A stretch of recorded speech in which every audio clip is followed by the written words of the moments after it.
It is Friday, the 19th of July, 2024. We're looking at the almost full moon rising in NDG. We're just a little to the east of the Montreal, or I should say the McGill University Hospital complex in NDG. And we're looking at, this is like 1200 millimeters focal length, although it's provided by a 400 millimeter lens with a 3x teleconverter attached to it. 3x teleconverters don't have a very good reputation for sharpness. Even 2x teleconverters. What? Facebook. I have an Instagram account, but I don't use it. What? This is actually going to be on YouTube. This is a video. So you want my YouTube channel? Do you want to have a look? You can have a look if you want. It's got like the level for the camera, but you can see it's kind of... Oh wow! Ooh! Okay, wait, let me take a video of that.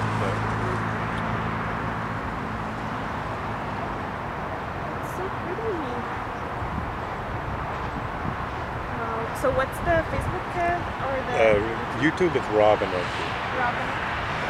Thank you so much. Thank you. Well, you'll find lots more. Actually, just the other night, I did video of, you know, the big statue of Mary on Notre Dame de Bosco Chapel? Yeah. Just earlier, like basically the third week of July, the sun aligns nicely behind. Also shows like yeah, like this with the sun. Yeah. So that's just a few videos down on my channel. Oh, wow, that's very nice. That's very nice. Thank you. Have a great day. Okay, so just had a little chat with what looks like a healthcare worker who's probably on a break or something, or leaving work. Just going to raise this up a little. We'll pan to the right again to let the moon rise up through the frame. But again, you know, this is probably not as sharp as a full-on high professional 1200 millimeter lens. But on the other hand, when you are shooting with very powerful telephoto lenses, you have issues with atmospheric haze and everything. So even if I had the absolute sharpest, best 1200 millimeter lens attached to my camera right now, it might not be that much sharper, just thanks to the atmospheric haze and everything. And I will say again, I may not have said it in this clip, but I said it in previous clips, I have not even fine-tuned the focus on this. I had the lens set to very good focus, but I did not adjust the focus when I added the 3x teleconverter. So the focus might even be slightly off, but it looks pretty good to me. I'm very happy with my $40 purchase this morning, which again I will say it is a Kenko Teleplus Pro 300 3x teleconverter. It says Kenko N-AFD, so Nikon AFD, made in Japan. So I'm talking about made in Japan equipment here. So you really can't go too far wrong. I'd have to say, particularly when you keep in mind that 2x teleconverters aren't that great, you might be better off getting a 3x teleconverter. And if your image is going to be degraded anyway by the 2x teleconverter, you might as well maybe go all the way and get a 3x, you know, and then maybe have a 1.4x when you don't need that much magnification. 1.4x, just going to raise this. 1.4x converters tend not to degrade the image much at all, like very little image degradation with a 1.4x. But you know, I have 1.4 times, 2 times, and now 3 times. I should say I tried to get the same teleconverter, or basically a very similar one, about a year ago. One came up on Kijiji or Facebook Markets or something, but I wasn't able to arrange a meeting with the person. They lived way out in the Laurentians or something, and I tried to meet them in Montreal when they were passing through Montreal, but for whatever reason it didn't work out. So I didn't get it. So I noticed one on I believe Facebook Markets just in the last 2 or 3 days. Contacted the seller, they still had it. They were way out on the eastern side of the river. They were St. Bruno de Marqueville or something like that. But for whatever reason, they were prepared to meet me near a metro station in Montreal's East End. Maybe they were coming to Montreal anyway. So I met them this morning, handed over 40 bucks, had a nice chat, and this is worth every penny of $40. Even full price, you know, brand new, full price. I think this might be over 100, maybe even up around 200 or so. But the person who sold it to me told me he bought it for 80. So he might have bought it used too, or he might have got a really good deal, brand new for $80. I'd say it'd be worth $80, $100, $150, even up to around 200.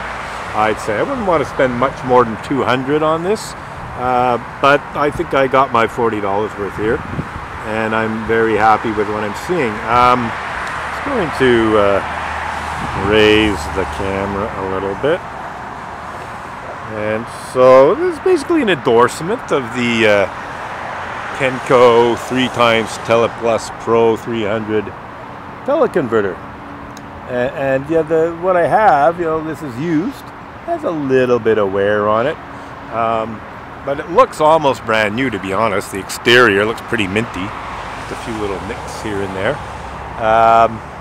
So yeah, I'm not going to complain. I'm actually quite satisfied. You know, like, this is actually better in terms of sharpness than I was expecting. I thought it could be quite a bit softer than it is, and yet it seems to be pretty good. We're just going to let this video run. One of the advantages of doing this kind of thing in video, and by the way, this is just full HD. This is just 1080 by 1920 pixels, full HD video. It's not 4K, it's not 6K, it's not 8K. But the advantage of shooting video is you don't have a mechanical shutter going off. It's purely electronic. There's no vibration from the shutter. If I tried to take still photos, I might have some difficulty. So I'm pretty happy with what we're seeing here. I might try some stills now that I think about it. I might give some still photos a try, but for now I just want to do a rough test on video, and I'm liking what I'm seeing. Again, I don't know if I gave all the technical details before in this video clip, maybe not. So one more time, the lens is a 400mm f5.6 maximum opening Nikon Nikkor EDIF lens. That's internal focus ED glass, that's extra low dispersion glass. So high quality, but not fast, manual focus Nikkor 400mm telephoto lens from the late 1970s, early 1980s, I believe this is when this was produced. Great lens, very happy with it. With the Kenko 3x Teleplus Pro 300 teleconverter attached to it, bringing it up to 1200mm. And the f-stop on the lens. It's stopped down 2 stops to f11 because it's recommended to stop down approximately 2 stops when you're using a teleconverter in terms of getting reasonable sharpness. I'm not sure what it'd be like wide open. I should perhaps test it. I think I will actually do a test with the different openings to see how much difference there is in sharpness after this clip. That's something to do. Shoot at 5.6, 8, and 11, and maybe f16 as well, see what the differences are. So that's it. I think I've given all the technical details for the lens. The shutter speed's a 30th of a second, quite slow, but the camera's on a tripod and it's weighted down. I sort of weighted down the lens with my camera bag to reduce vibration. The ISO's 1000, you know, it's got to be 1000. Okay, we're hitting the top of the frame there. So the ISO had to be about 1000 to get this exposure. I'd even have to go a bit higher to get the skylight or the moonlighter. So now we're at 1600. Let's go a little higher here. Okay, I was going to end this clip, but let's just keep going here. So I just I raised the ISO to 2000. It was down at 1000. So you see maybe a little bit of blue in the sky. The moon is closer to what I'm actually seeing in terms of brightness levels. Looks pretty good actually. But yeah, pretty high ISO, so it's going to be noisy. But the other thing you can do in terms of astrophotography is you can stack multiple exposures of video to basically get rid of the noise and get the best sharpness. You pick the sharpest frames and you blend them, and that reduces the noise as well. So there's things that can be done. So again, it looks quite sharp on the screen. I think I will try to fine-tune the focus, but not in this clip. But before I do the next clip, I think I will try to do my best to fine-tune the focus. But yeah, we have adjusted the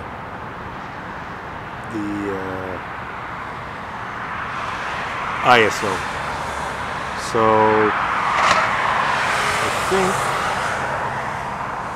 I think what I'm gonna do is in this, we're just gonna let this continue on. This is like basically experimental clip. I will put it on YouTube. It could be of some interest to people, but I'm just messing around, testing. So what we're going to do is we're going to open up to f8. So right now lens at f11. So that's f8 and a half. I'm halfway between f8 and 11. There's no click stop, but this is f8. So we may be able to compare sharpness. I'm keeping the ISO the same because I want the same noise level. And so yeah, the moon is somewhat brighter. You see a little bit of blue in the sky now.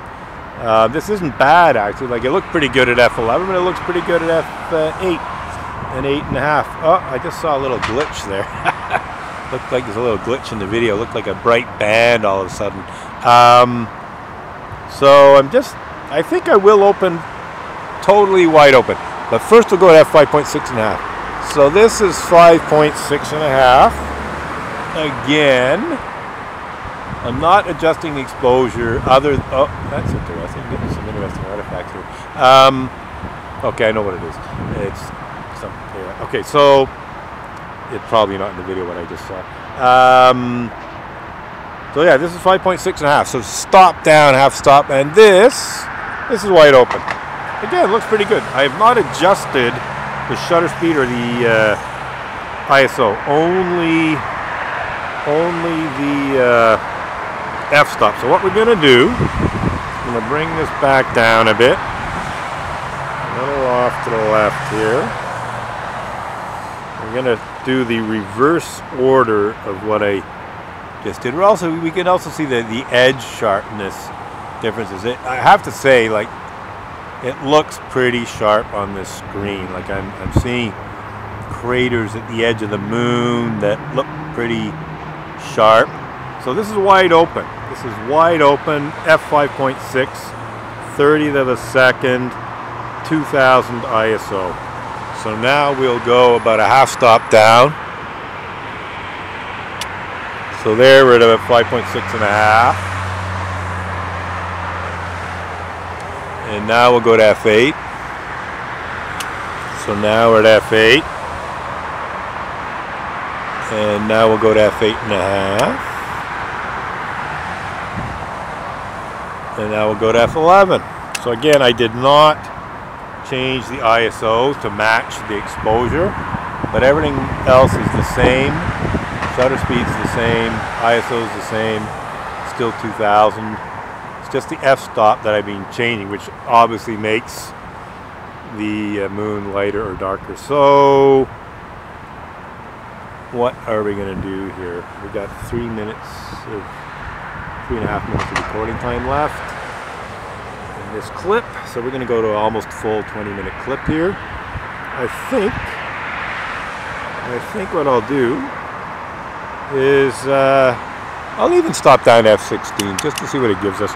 I wouldn't want to go past that. Probably getting diffraction issues now. I will adjust the ISO. So now we're at 3200. So we're at 3200 f16. I think I will raise the camera a bit. Okay. So here we are at f16, 30th of a second, 3200 ISO. We're getting some wind vibration here.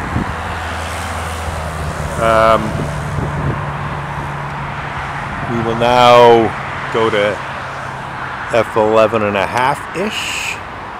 That's f11 and a half. And this is f11. We'll let it settle down so we can check for sharpness later. This looks pretty darn good, f11. Now we'll go to f8 and a half, f8 and a half. I think I will adjust the exposure now. I'll bring it down a bit to 2000 ISO. Now we'll go to f8. So that's f8. And now we'll head towards wide open. So that's about 5.6 and a half. Excuse me. And this is wide open. So, you know, I'm just looking at a little screen on the back of the camera here. I can't really see any changes in sharpness. It looks maybe a bit softer, but I'm actually pretty impressed. Like, even wide open, it seems to be acceptable, even more than acceptable. Okay, got a minute left, so we're just going to. Whoops, it is in. There's some kind of bird going, making noises here. We got a minute of recording. I'm just going to let the recording run out. I'm going to set it to f8, and we're just going to let the recording wind down here. Again, we're getting a bit of vibration from the wind. And again, like I said, you know, if I had the best 1200mm lens on the planet, you know, you're still going to get wind vibration. You're still going to get atmospheric haze. So how much better can it be, really? In real terms, how much sharper would the absolute best 1200mm lens be? You're looking at thousands of dollars compared to 40. You know, well, that's for the teleconverter, but you know, the lens didn't cost me all that much. About somewhere between, I think, $280 and $320, something like. I can't remember exactly what I paid for this particular lens, but hey, I think I got $300 worth of quality here.